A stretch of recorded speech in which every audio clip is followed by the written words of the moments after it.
Hey everyone, it's Allyssa from the Township of Washington Library, and I'm here for another craft that is great for teens and adults. What we're going to make today is a planter or a pencil holder or a knick-knack holder, something for your desk or your decor, and we're making it out of a tin can, an old recycled can. I love to recycle, I love to upcycle. Many people know that I'm always talking about low waste, no waste, and recycling, and all different things that you can do. This is really fun because all it involves is something that you were going to toss and some polymer clay. So the one that I'm going to make today, it's chunky knit hygge inspired, and I'm going to use it to hold all of my bullet journal utensils. If you haven't seen our bullet journal video yet, please check it out. It's on our Facebook and on our YouTube playlist, and you can find it through our website as well. Bullet journaling is lots of fun, but I have a lot of pens and a lot of markers that are laying all around my coffee table and living room, and I could use a really nice pencil holder.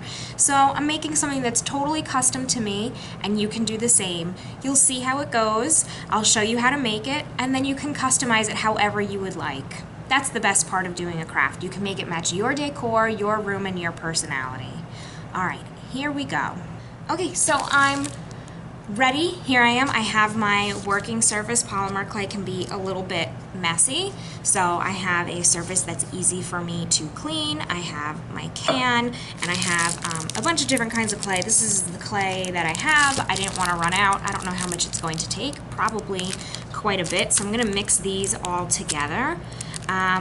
The first thing that I'm going to do actually is I'm going to take a piece of clay, and we all know that cans are sharp around the edge, and I'm going to make like a nice big fat snake, and I'm going to cover up that sharp edge, and that's going to be the first thing that I do. Also, the color of polymer clay that you use really doesn't matter because we're going to paint it, so I don't know why I'm worried about these colors. Doesn't matter. We're going to paint it at the end after it's baked, so you can use whatever color you want. It'll be fine. But I'm just going to go ahead and I'm going to put some clay right on that rim so it's safe for working, and it'll be safe when you're going to grab your pens in and out, or if you're using it as a planter, whatever it is.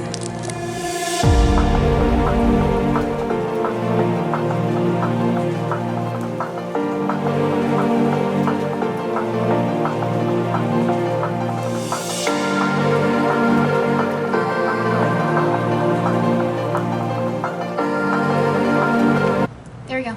My can is safe.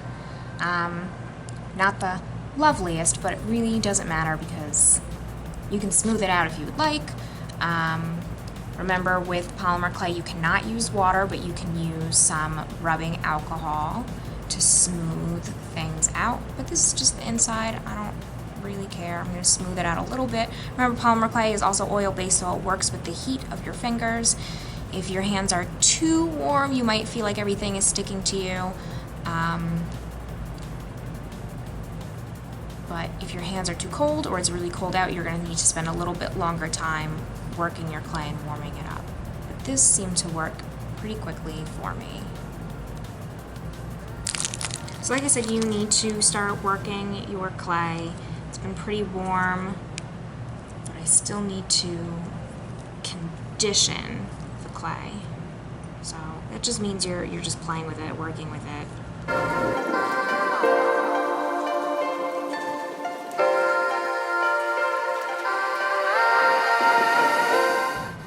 So I've got my clay nice and conditioned and soft and easy to work with, and I've rolled it out into this giant hot dog.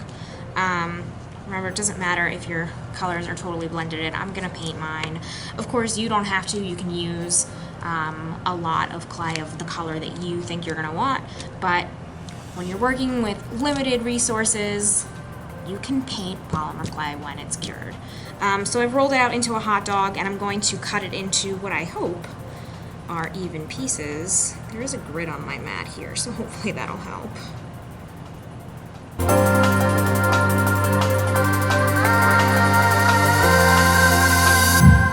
So what I'm going to do now is I'm going to roll out a nice snake. everyone loves rolling out clay snakes, right? I do. It's one of the fundamental clay skills that you learn as a kid and keep. Alright, so we want to try to make it nice and even. Go slow. So I'm applying pressure and I'm moving out. You just want to apply light pressure because then you're going to start to get like some dips, and you just want it to be as even as you can. I'm going to do the same to one more. This buddy up.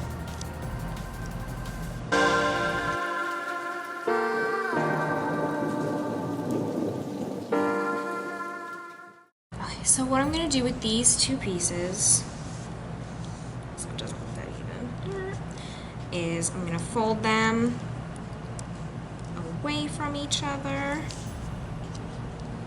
They're not totally even, it's okay. It's handmade. And now I'm going to twist. So I'm going to twist this top one is going to go over top, and this bottom one is going to go over the bottom.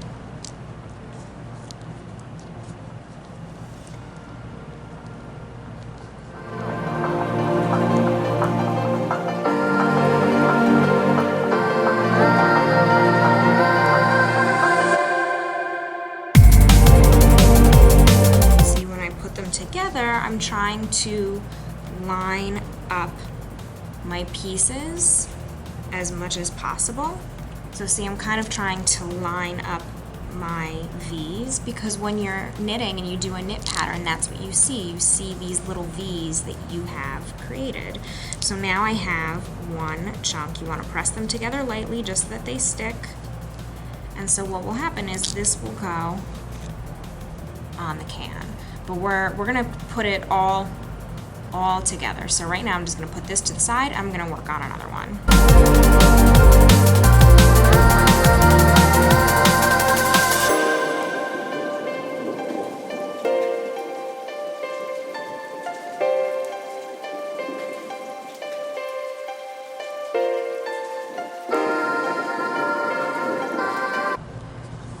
Do not adjust the color of your screen. Things have changed.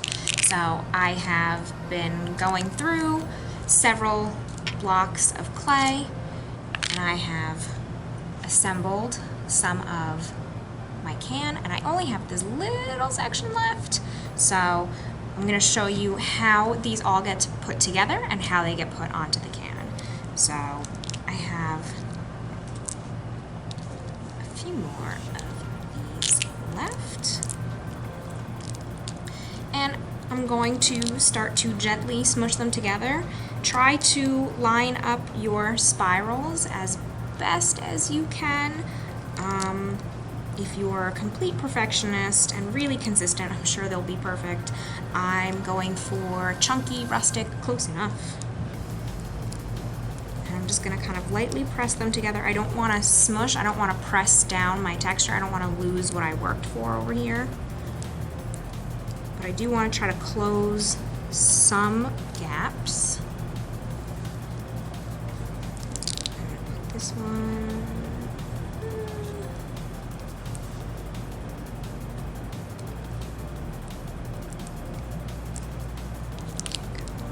Here.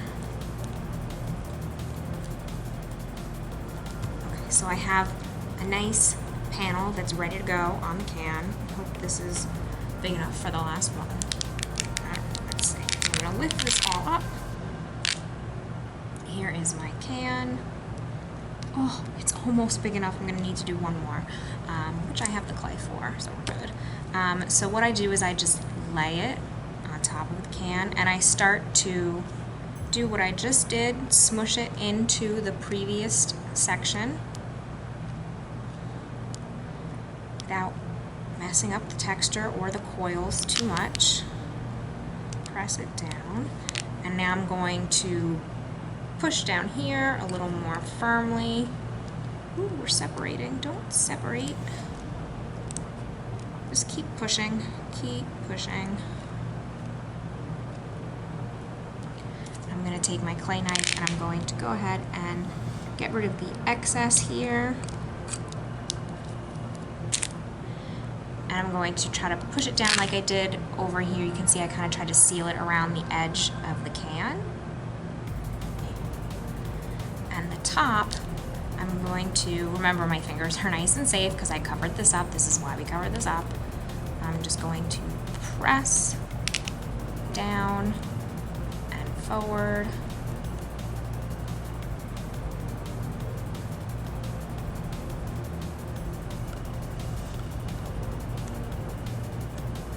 As you're pressing down, you'll be able to cleanly rip that away. And I need to make one more coil.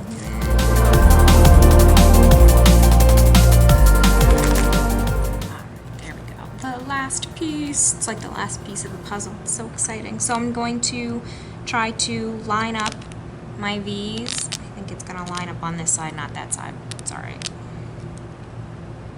I'm just going to place the last piece of the puzzle in here, try to get everybody smushed together.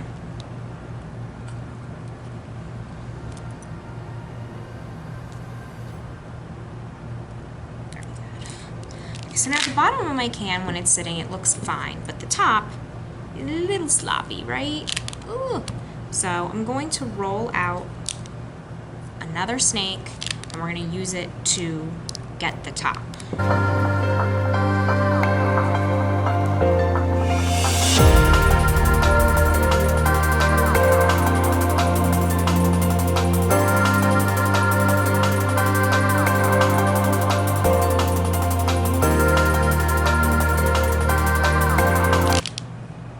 Okay, so that's it. That's your pencil holder. Just kidding, this is really, really ugly. I have to get this in the oven and bake it so that it cures so I can paint it so it's a lot less ugly. Look at that. Look at that. It's like when you're actually knitting and you just have a bunch of leftover yarn and you make like the most hideous leftover yarn scarf. That's what this is. So this is gonna go in the oven. When you are baking polymer clay, it's 275 for 15 minutes per 1/4 inch of thickness. So this I'm probably gonna put in for about 20 minutes. We'll see what happens, and then it should be nice and solid and cured, and then we can paint it. Okay, so I've pulled my can out of the oven and it's much more solid. So I ended up baking this for about 30 minutes. The first time I pulled it out after 20 minutes, it really seemed like it was too soft. So then I did another 10 or 15 minutes, and it felt a little harder to the touch. When you pull it out of the oven, it will still be kind of soft, and as it cools down, it will get nice and hard. But you'll know it's done when, I guess they say, I have to go look it up, when you push your fingernail into it and you can feel your fingernail kind of like dig in and it's soft, but you're not making a mark. And it will still feel soft, but then go ahead and take it out. And now we're going to switch gears and we're going to paint to cover up this lovely color combination. As you can also see, the top of mine got a little brown and it burned a little bit. That's totally normal, especially because this is tall and my toaster oven is kind of short, so it was really close to the heating element, but that's totally fine.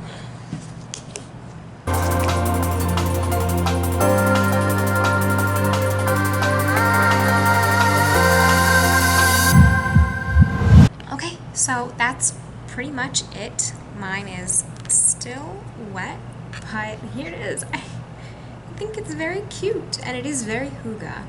Mine is still wet. I used a matte acrylic paint. You could use the same, like a matte acrylic spray paint if you want, if that's easier. I like using the acrylic paint with the brush because then I can really get into all of the nooks and crannies. I'm going to wait for this to dry. I will give it a second coat, and when the top is dry, I'll flip it over and do the bottom. The nice thing about acrylic is that it does dry very quickly, so I can go ahead and give it another coat pretty quickly.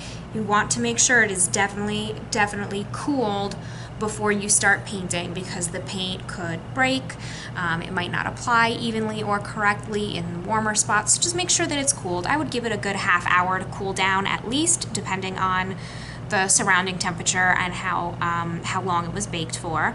But there we go. So I'm going to put some of my pens, pencils, and markers in it, and it's going to be a really nice way for me to keep all of my pens and pencils next to my bullet journal on my coffee table so that it doesn't look like a mess anymore.